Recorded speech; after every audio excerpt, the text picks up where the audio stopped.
Hi everyone, it's Shari Carroll here for simonsaysstamp.com, and I have another color coordinates for you, and this one I'm calling Tropical Splash.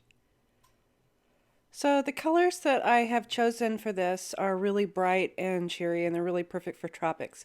So I have Orange Peel and Lemon Zing, and I wanted to show you that those two could be overlapped together. And then also the Jelly Bean, Lucky, and Scuba can also be overlapped together if you're stamping on, say, a one-layer card. But for the card I'll be stamping on one piece of paper and then also using the die cuts.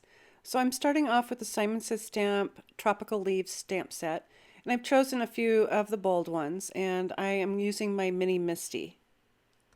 As I'm placing my stamps down, I'm going to give myself enough room in between so I can ink these up with individual colors.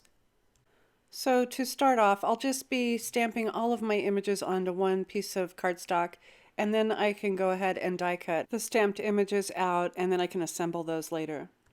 So here I'm inking up one of the smallest leaf images with the Jelly Bean ink, and I'm just tapping that a few times, making sure I get enough ink on there.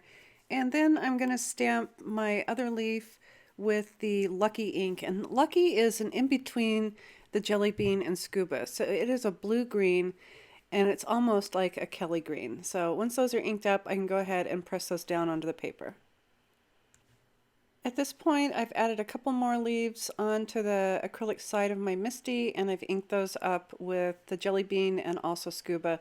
I'm making sure I'm pressing down really well. And here I have my stamped images. I can see that I didn't get my green leaf very well, and the beauty of using the Misty is I can go right back, re-ink that stamp up, and press it down once again, and that has everything right in position to where it gives me that second impression right on top, and just a perfect image.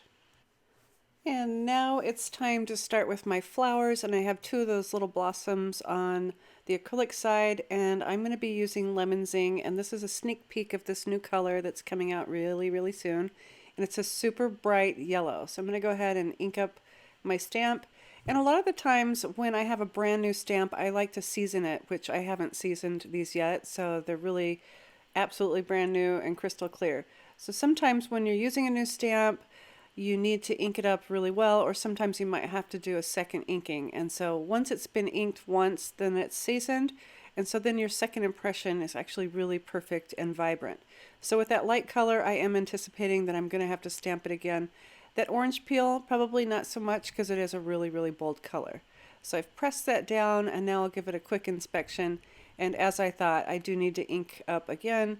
And once again with this Misty, it keeps everything in position, so I can just add a little bit of ink, even if it's just to one side, and now I can press that down on the paper and I'll have another perfect impression.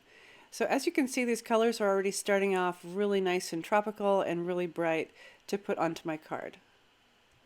I have used the coordinating dies that go with all the tropical leaves, and then I've hand cut my flowers, and I've put these all together in an arrangement using some foam squares.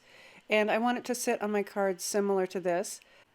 I do want to add a little bit of color to the background, and so this is why I haven't attached my flowers down yet, that I can just still move those around. So I have a little circle, and this comes from the birthday flower set, and that is the same flower set that I have for the flowers on this card. So I'm just adding a little bit of that Jelly Bean ink, and I'm just doing a little bit of splatters of color just to kind of pull the eye around the card. And once I have all my dots stamped onto that background, I can go ahead and remove some of the backing to that adhesive and go ahead and press those flowers down in place. I've also stamped my message which says happy birthday, and that also comes in the birthday flowers set. And I've just trimmed that out with my scissors just to create an edge similar to that of the leaves, and I've added a little bit of foam adhesive to the back of that, and now I can just set that down for my arrangement. As one of the finishing touches to the card is to add some enamel accents from Ranger in yellow, orange, green, and white, which really go well with the color coordinates for this card. So when these are dry, they will dry dimensional and also with a glossy finish, as you can see from my photo. I wanted to also mention that I added a little bit of my white Signo pen to the birthday message that was stamped, and this gives it a little bit more dimension. So I'm really happy with how all these colors came out in the leaves and the flowers, and when they're stacked all together, they have a really nice contrast. I hope I've given you some inspiration with this set of color coordinates, and I've left a list of supplies down in the description box below, along with the link to the blog post that has still shots of this project. And as always, thank you so much for watching.